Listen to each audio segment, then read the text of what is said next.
I'm Veronica Dudo in Washington, D.C. Tonight on EWTN News Nightly, crisis deepens, political anger emerges following last week's dual earthquakes in Venezuela as desperate rescue efforts continue for thousands of citizens trapped beneath the rubble. Talks stalled. President Trump says Iran requests an urgent meeting on Tuesday to rescue the fragile interim deal, but the Islamic Republic denies the scheduled talks following weekend strikes.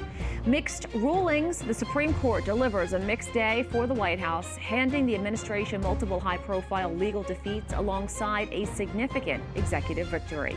Plus, pillars of the church. We take you to Rome to show you the profound way that Pope Leo XIV celebrated the solemnity of Saints Peter and Paul. These stories and more tonight. From EWTN, the Global Catholic Network, this is EWTN News Nightly. Thank you for being with us on the solemnity of Saints Peter and Paul. Our top story tonight. In Venezuela, international and local rescue teams are racing against the clock after last week's devastating twin earthquakes. Emergency crews from multiple nations are working alongside local teams to search for thousands of people reported missing. Meanwhile, officials confirm that the death toll has surpassed 1,700. A recent aftershock briefly disrupted recovery efforts in the capital city of Caracas.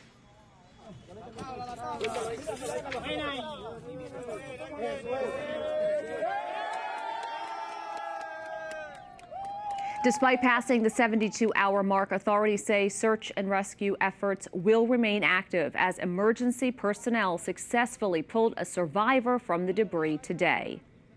Joining us now is Father Edgar Magallanes, the National Director for the Jesuit Refugee Service in Venezuela. Thank you so much for joining us. Thank you for having me. What are conditions like in Venezuela right now? Well, yesterday I visited the Ground Zero in Catialamar to deliver humanitarian assistance to the Fe y Alegría Nursing Assistant Training Center. And well, it has a difficult situation because of the number of deceased people generated a difficult smell, and all people are using masks like the time of the COVID-19. So, well, we have difficulty with communication at that affected area. With the energy cuts, we have no transportation, and people in some areas feel invisible to the government, to the aid efforts. So, well, it's difficult, the situation, but we're working on it. There's a lot of resilience on those centers of Fe y Alegría. What is JRS doing on the ground in terms of aid and relief efforts? We're acting under an emergency strategy, emergency protocol of the Conference of Provincials of Latin America. So we activated that protocol. We activated a team for immediate response. And we're connecting in this moment, as first response, we're collecting 2 centers of the Society of Jesus in Caracas to send aid to the ground zone. With Fe y Alegría centers like the capacitation centers, training centers of Fe y Alegría, schools. So we are caring for our affected collaborators, teachers, and their families, as well as participants of our programs. And we are helping with humanitarian aid and connecting that center. We are coordinating effort as well to assess damages and needs with national and international NGOs and with the United Nations as well. What are the biggest hurdles and what can people do to help? Well, I think that it's important to think not only in the immediate response. I think that solidarity is wonderful. We have received a lot of help, but we need to think not only in the short term, but in the medium and long term, because we need to rebuild our city, La Guaira, especially La Guaira, El Junquito, in Aragua, some places. So it would take longer. So we need to think and to not only in the short term, We have done as well institutional depression for all the humanitarian crisis. But well, we now have an emergency with this earthquake. So if you can help, if you wanted to help, you can do it through Unidos en la Misión, translated something like United in Mission, and you can donate in the bottom to do it. Father Edgar Magallanes, thank you so much. Thank you very much. With many hearts heavy due to the natural disaster, Pope Leo XIV directly reached out spiritually to the people of Venezuela during his weekly Angelus. I wish to express my solidarity with our Venezuelan brothers and sisters affected by the recent earthquakes, which have caused numerous deaths and injuries, as well as extensive damage to property. Praying to the Lord for the eternal rest of the deceased, I renew my spiritual solidarity with their families, the injured, and all those who have been shaken by this tragedy. I also wish to express my gratitude and encouragement to those generously working on search and rescue efforts and providing assistance. Here in the United States, President Donald Trump announced on social media that Iran has requested an urgent meeting tomorrow to rescue a fragile interim peace deal following days of intense airstrikes. The president said the meeting is set for Tuesday in Doha, Qatar. While U.S. envoys are already en route, Iran's top negotiator denies any talks are scheduled. The diplomatic friction follows a weekend of Iranian missile and drone strikes targeting Bahrain and Kuwait, with Tehran threatening a complete halt to negotiations if U.S. operations continue. The Supreme Court has declined to hear President Trump's appeal to a civil verdict finding him liable for sexual abuse and defamation. The justices left intact a lower court ruling that ordered Trump to pay $5 million in damages to writer E. Jean Carroll. The High Court issued its order without comment or any noted dissents from the justices. Lawyers for President Trump have called the verdict a politically motivated hoax, while Carroll's legal team said the decision marks a final resolution to the long-running legal battle. The Supreme Court also ruled that the president has the authority to fire the heads of independent federal agencies without cause. However, the justices made an exception for the Federal Reserve, allowing Fed Governor Lisa Cook to remain in her post. Cook is currently challenging the administration's effort to remove her over allegations of mortgage fraud, which she denies. The ruling marks a significant expansion of executive oversight while preserving protections for the nation's central bank. In another ruling, the Supreme Court has rejected a legal challenge to state laws allowing late-arriving mail-in ballots to be counted. In a 5-4 decision, the justices left intact rules in more than half the states and Washington, D.C. that permit ballots to be tallied days after an election, as long as they are postmarked by Election Day.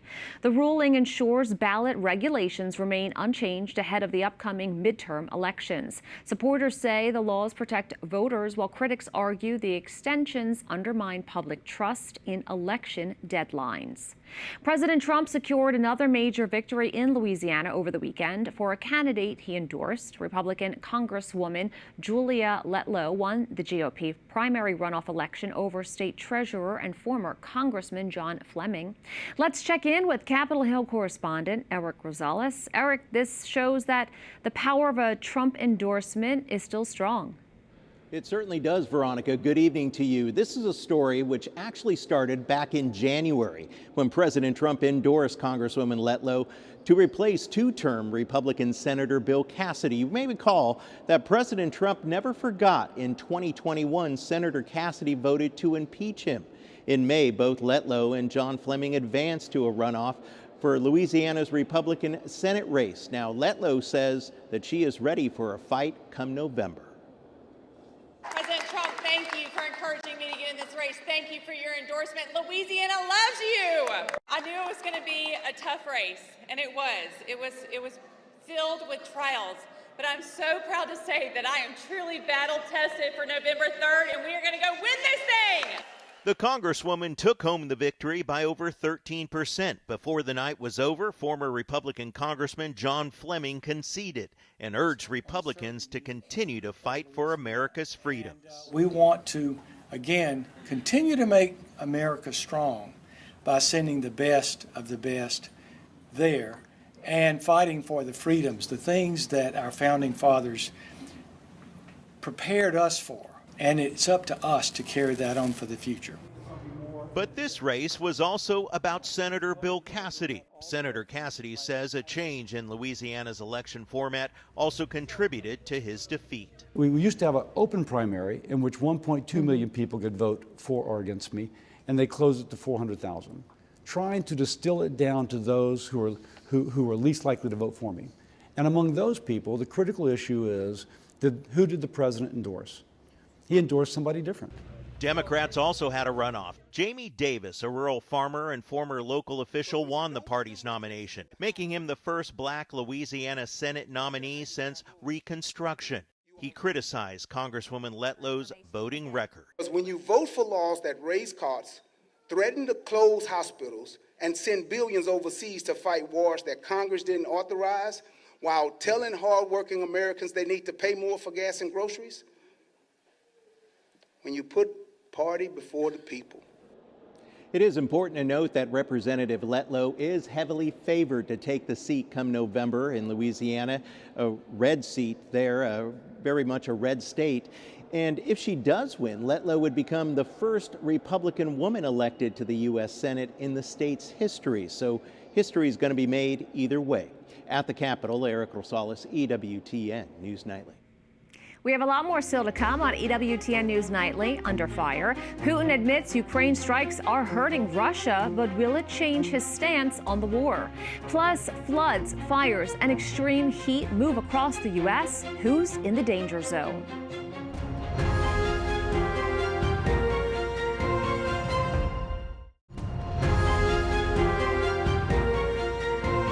Major flooding and deadly fires hit states across the U.S. this weekend, resulting in severe damage and at least 7 deaths.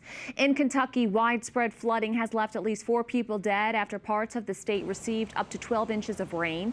Governor Andy Beshear warned residents that receding waters remain highly dangerous after washing out roads and bridges.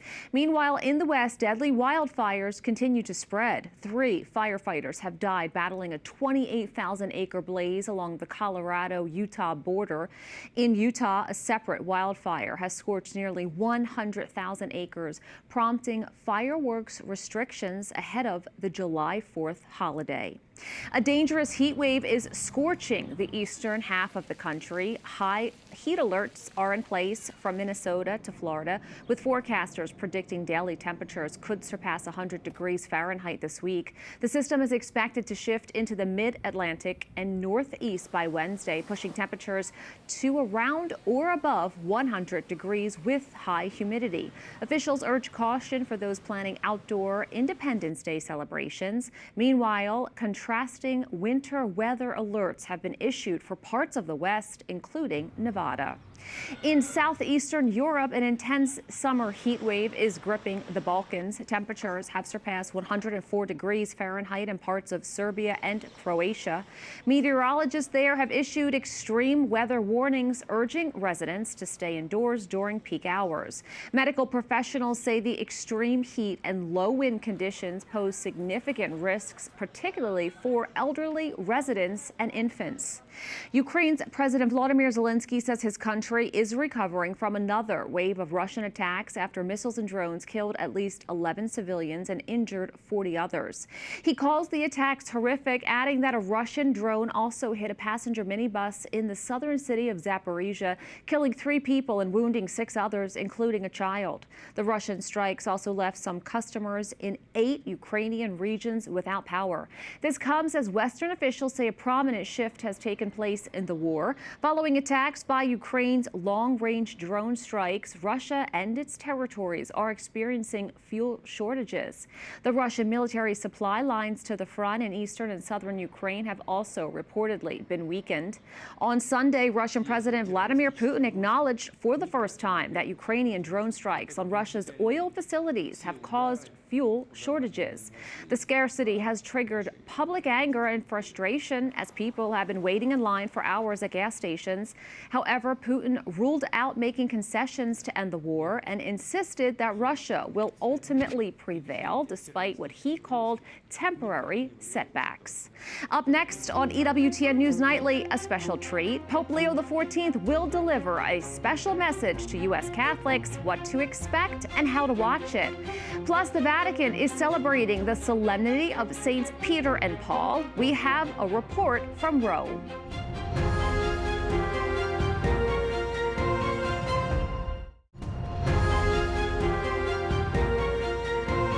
Catholics in America will soon get a special treat from Pope Leo XIV. The Holy Father will deliver a video message at the conclusion of the 2026 National Eucharistic Pilgrimage. It will be shown on Sunday, July 5th at the opening of the closing Mass and Eucharistic procession in Philadelphia. Thousands of pilgrims are expected to gather there after a 6-week journey across the eastern U.S. The Mass and the Pope's message will be broadcast live on EWTN as well as live streamed on EWTN's YouTube channel and EWTN+. Again, that's this Sunday, July 5th. Today, we celebrate the solemnity of Saints Peter and Paul, 2 pillars of the Catholic Church. In Rome, it's celebrated as a public holiday. To mark the occasion, Pope Leo led the faithful in a special Mass at St. Peter's. EWTN News' Magdalena Walensky-Reedy reports. As is the tradition every year on this day, the Pope blessed the pallia, which are kept at the tomb of St. Peter, intended for newly appointed metropolitan archbishops. A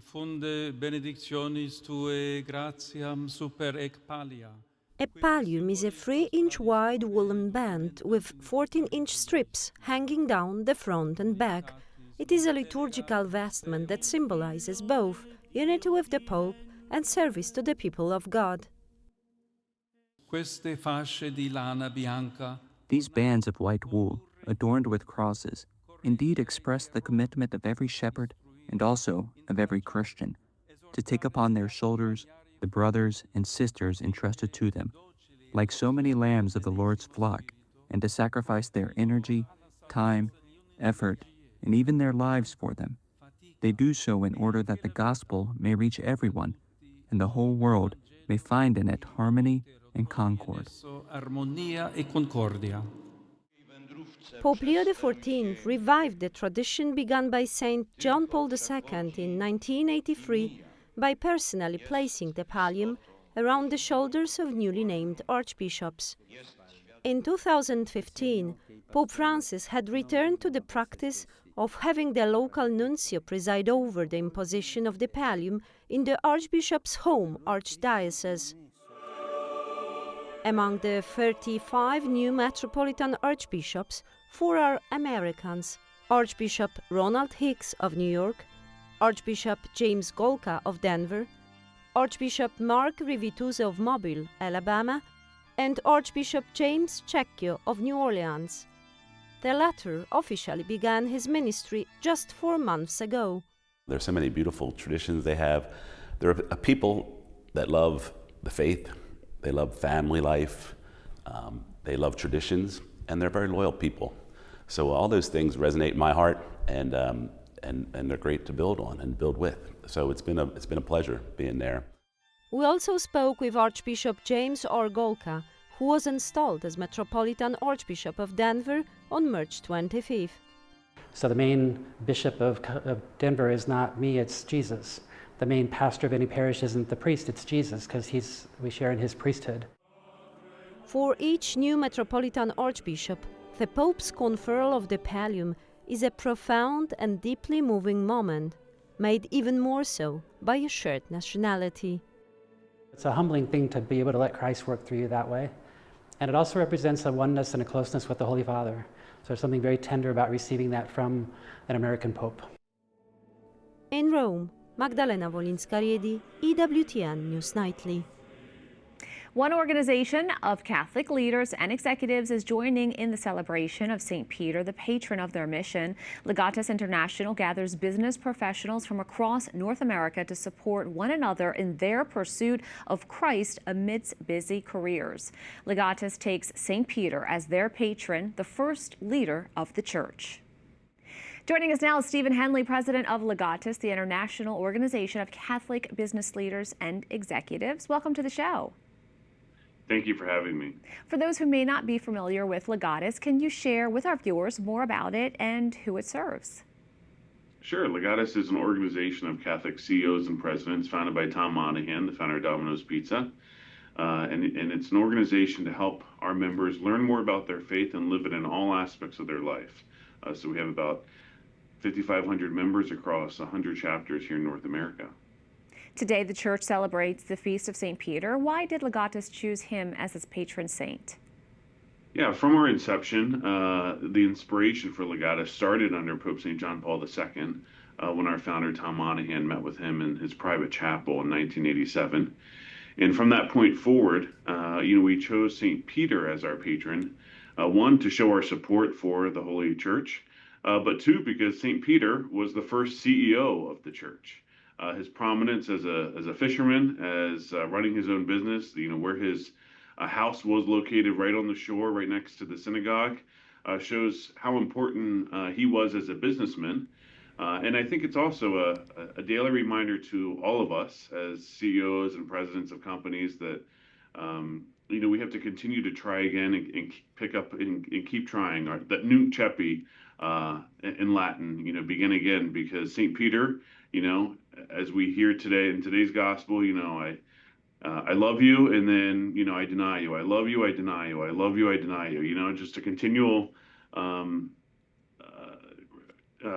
conversion that he's continually having in his heart. And I think it's an opportunity for us as just humans. I mean, he's just so relatable because he's imperfect like all of us. And I think he's a great saint to have as our patron. As you mentioned, St. Peter faced many challenges, but yet Christ did choose him to lead the church. What lessons can Catholic professionals and leaders draw from his example in both their professional and personal lives? I think, again, I think St. Peter, being relatable to everybody, being able to know that, I am not worthy, but, I've been entrusted with great things. And I think it draws us even to the parable of the talents, where God calls us all to receive what God has given us and not just sit on it, but continue to multiply it. And I think that's a lesson that we can learn from St. Peter, is continuing to try again, continuing to do our best, knowing that we're not perfect. But, if God chose us, then I think that means that we need to just continue to try to improve on every aspect in our life. And that's the purpose of Legatus, is to study, live, and spread the Catholic faith in all aspects of our life, and St. Peter is a great example of that. And finally, can you tell us a little bit more about the new podcast, which highlights the intersection of faith and business? Yeah, so the 11 talents, I mentioned the parable of the talents. The servant that's given 5 talents multiplies it and gets 10 talents, and the one that is given 1, he buries it. And when he buries it, he then is told to take that 1 and give it to the one with 10. So that's how you get 11 talents. And so that's our podcast, The 11 Talents. And you can find it on Apple, Spotify, YouTube. But it's an opportunity for us to speak to our members, to Catholic speakers, to discuss that intersection of faith and business, and how we as CEOs and presidents and professionals can really take that and strive for that sainthood every day in our daily lives. Stephen Henley, thanks so much. Thank you. We thank you for watching tonight. Remember, you can follow us on social media, Facebook, X, YouTube, and Instagram at EWTN News Nightly. I'm Veronica Dudo. Good night and God bless.